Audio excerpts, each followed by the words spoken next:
Hi കൂട്ടുകാരെ, കുറേ കാലത്തിന് ശേഷമാണ് ഞാൻ വരുന്നത്. അപ്പോൾ നമുക്കിന്ന് ദേവി പൗലിന് വേണ്ടിയിട്ട് നമുക്കിന്നൊരു ബ്രേക്ക്ഫാസ്റ്റ് റെസിപ്പി തന്നെ നമുക്ക് ചെയ്ത് തുടങ്ങാം. രാവിലെ ഒരു സിമ്പിൾ കുറുമയാണ്. ഉരുളൻകിഴങ്ങും ക്യാരറ്റും ചെറിയുള്ളി അല്ലെങ്കിൽ വലിയുള്ളി ഏതെങ്കിലും ഒന്ന് എടുക്കുക. പിന്നെ കുറച്ച് പച്ചമുളകും എരിവിന് വേണ്ടിയിട്ടാണ്. നമ്മൾ വേറെ മുളക് പൊടിയൊന്നും ചേർക്കുന്നില്ല.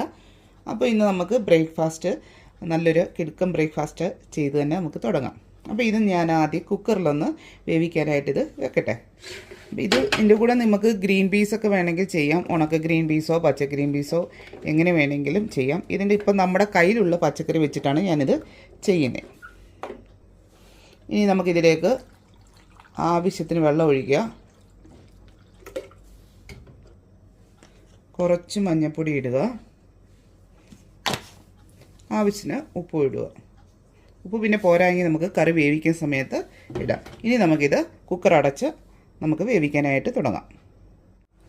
അപ്പം നമ്മൾ കുറുമയ്ക്ക് വേണ്ടി ഒരു അരമുറി തേങ്ങ എടുത്തിട്ടുണ്ട്. ഒരു ടീസ്പൂണ് പെരുംജീരകവും കുറച്ച് പെരുംജീരകം നമ്മൾ കുക്കറിൽ ആ പച്ചക്കറിയുടെ കൂടെ ചേർത്ത് അതുകൂടെ വേവിക്കുകയാണെങ്കിൽ കുറച്ചുകൂടെ സ്വാദായിരിക്കും. അപ്പോൾ അതിൽ കുറച്ചുള്ള പെരുംജീരകം ഇതിൻ്റെ അകത്ത് ചേർത്താൽ മതി. പിന്നെ ആവശ്യമുള്ള വെള്ളം ഒഴിച്ചിട്ട് നല്ല പേസ്റ്റ് പോലെ ഇത് അരച്ച് എടുക്കണം. ഇനി നമുക്ക് ഇടിയപ്പത്തിന് മാവ് കുഴയ്ക്കാം. അപ്പോൾ ഞാൻ 2 കപ്പ് ഇടിയപ്പപ്പൊടി എടുത്തിരിക്കുന്നത്. ഇതിലേക്ക് ആവശ്യമുള്ള ഉപ്പ് ചേർത്തു. ഇനി ഈ ഇടിയപ്പത്തിൻ്റെ മാവ് നല്ല സോഫ്റ്റ് ആവാൻ വേണ്ടിയിട്ട് കുറച്ച് വെളിച്ചെണ്ണ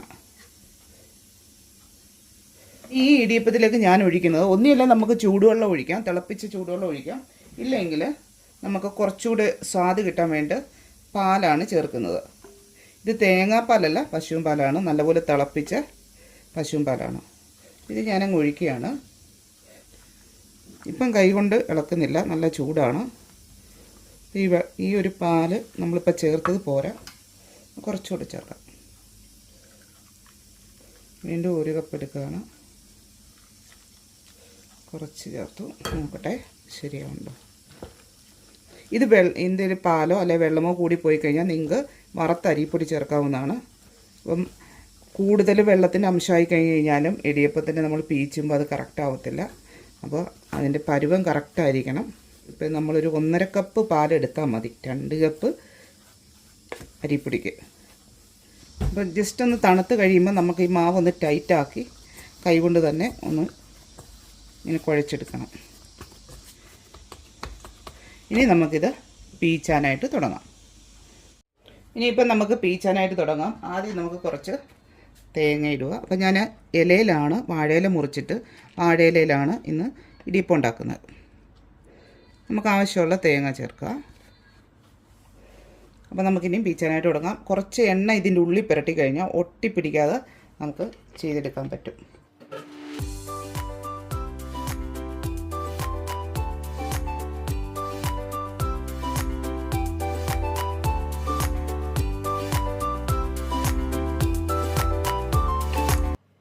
അപ്പോൾ ഇതുപോലെ എല്ലാ ഇടിയപ്പം നമുക്ക് പീച്ചെടുക്കാം.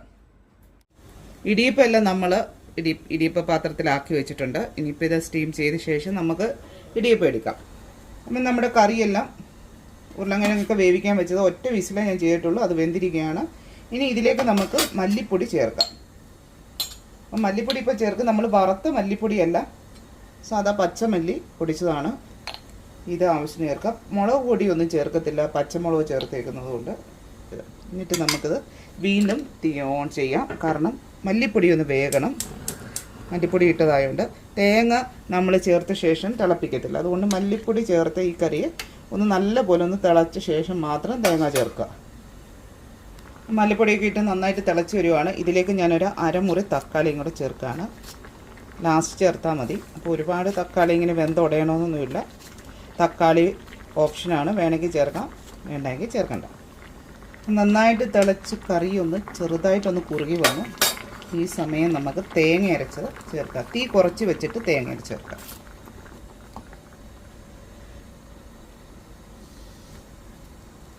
കറി ചെറുതായിട്ടൊന്ന് ചൂടായാൽ മാത്രം മതി. ഉപ്പൊക്കെ ആവശ്യത്തിന് വീണ്ടും ഉണ്ടോ എന്ന് നോക്കുക.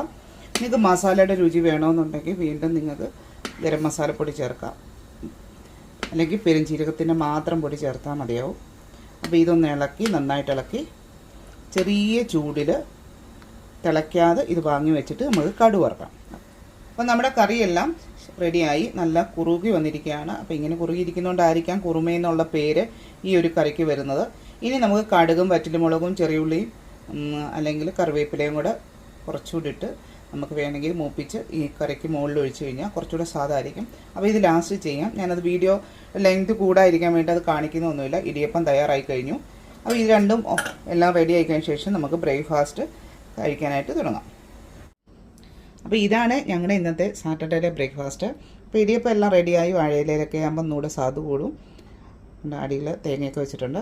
അപ്പോൾ ഇതിൽ നിന്ന് ഇനി നമുക്ക് കഴിച്ചു തുടങ്ങാം. അപ്പം ഇതെല്ലാവർക്കും ഈ വീഡിയോ ഇഷ്ടപ്പെട്ടു എങ്കിൽ ഒന്ന് കമൻറ്റ്സ് അയയ്ക്കുക. അപ്പോൾ ഇനി നമുക്ക് അടുത്ത വീഡിയോ ആയിട്ട് കാണുന്നിടം വരെ എല്ലാവർക്കും നന്ദി, നമസ്കാരം.